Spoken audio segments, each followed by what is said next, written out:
Welcome to The Explainer. Today, we are going on a really incredible infrastructure journey, diving into the story of Singapore's Changi Airport. Now, we aren't just talking about a giant building where you catch a flight. No, we're looking at a massively complex, highly engineered living organism of a hub that has literally redefined global travel. From its incredibly bold origins to its staggering modern scale, Changi is an absolute masterclass in long-term planning and operational excellence.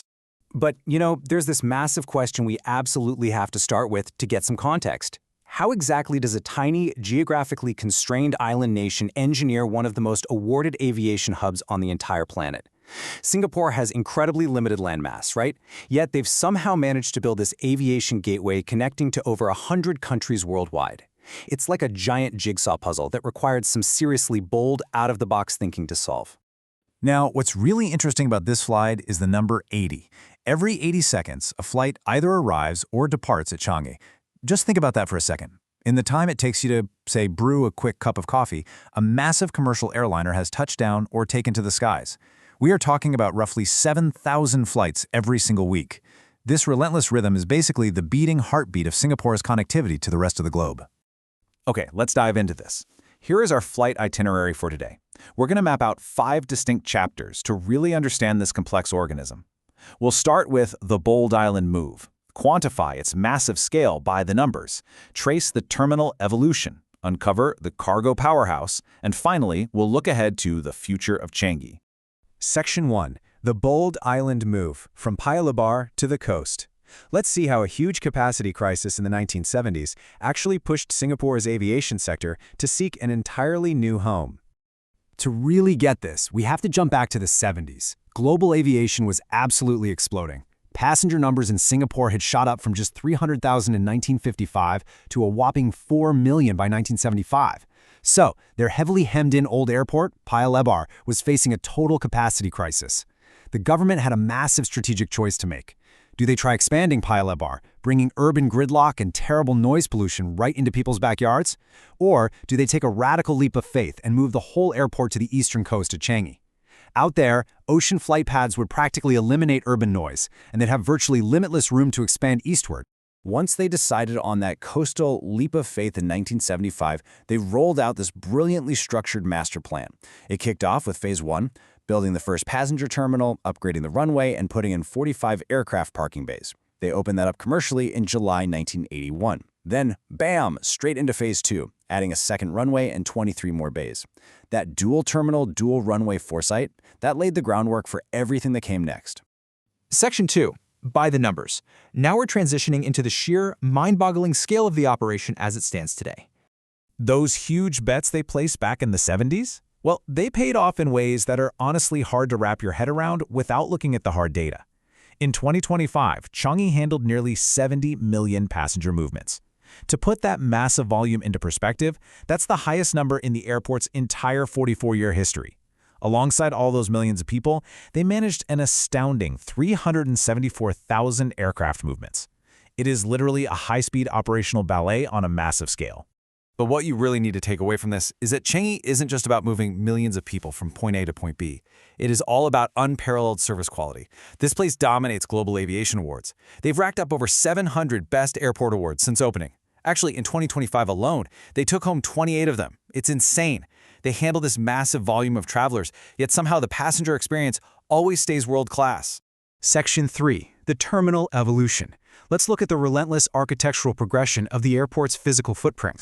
To handle all those travelers and keep winning those awards, the airport had to grow, and they had to do it very methodically. So Terminal 1 drops in 1981, followed by Terminal 2 in 1990. They were constantly building to outrun global shocks, like the SARS outbreak in 2003 or the 2008 financial crash. So they pushed right on through, opening Terminal 3 in 2008 and Terminal 4 in 2017. Every single build was about anticipating tomorrow's demand. And then, in 2019, they did something totally unprecedented. So the crucial point here is that by 2019, Changi stopped being just a transit point, somewhere you pass through, and transformed into a global destination in its own right. They opened Jewel. Built over an old Terminal 1 parking lot, this $1.7 billion mixed-use facility is a stunning, nature-themed entertainment and retail complex that literally interconnects the first 3 terminals. People actually go to the airport just to hang out there. And for sure, we absolutely cannot talk about Jewel without looking at this breathtaking architectural marvel. The rain vortex is the tallest indoor waterfall in the entire world. It drops 40 meters, cascading down 7 stories right inside the complex. It's this incredible sci-fi, nature-infused marvel holding a world record, showcasing how Singapore blends heavy-duty infrastructure with pure awe and wonder. Section 4. The Cargo Powerhouse. Now we are shifting gears to discuss the often unseen logistical economic engine operating quietly to the north. Because as spectacular as the passenger side is, the Changi Air Freight Center is an absolute powerhouse that is just as critical to Singapore's global standing. Take a second to process the staggering number, 2,080,000. That's the amount, in tons, of air freight that Changi handled in 2025. It is a huge testament to their status as a premier global air freight hub, keeping global supply chains moving at lightning speed.